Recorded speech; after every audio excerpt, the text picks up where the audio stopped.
Dansk Sejlunion er taget en tur på loftet. Ikke et helt almindeligt loft, men et loft, hvor der sidder mænd ved symaskinerne.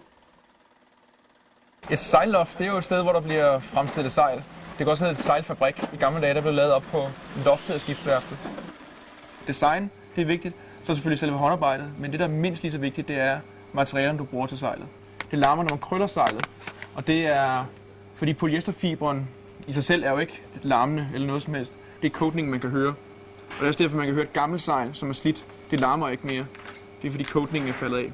Så en anden måde at lave sejldug på, det er at laminere duene, hvor man limer forskellige materialer sammen. Altså alt det her med alle de her materialer, det går efter selvfølgelig at få noget, der passer til både en størrelse, prisen, de egenskaber, som sejlet skal have. Nu skal vi ind til skærerummet.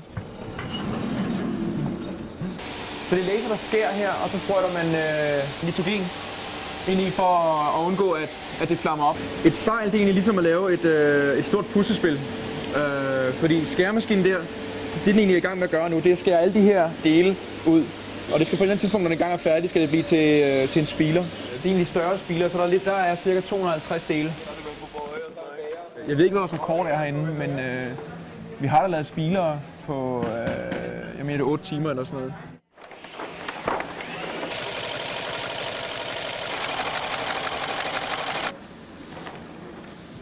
Symaskinen er gravet ned i gulvet, og det gør, at man ikke skal have sejlet ned fra gulvet op på et bord og så ned igen.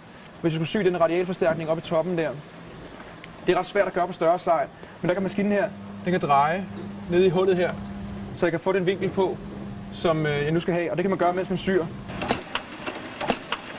Detaljer bliver stadig håndsyet på sejlet, som eksempelvis slæderne bliver håndstukket, klitsen til liselinen osv. Og så lige underskrift for det hele, og dato for, hvornår det er sejlet i mål.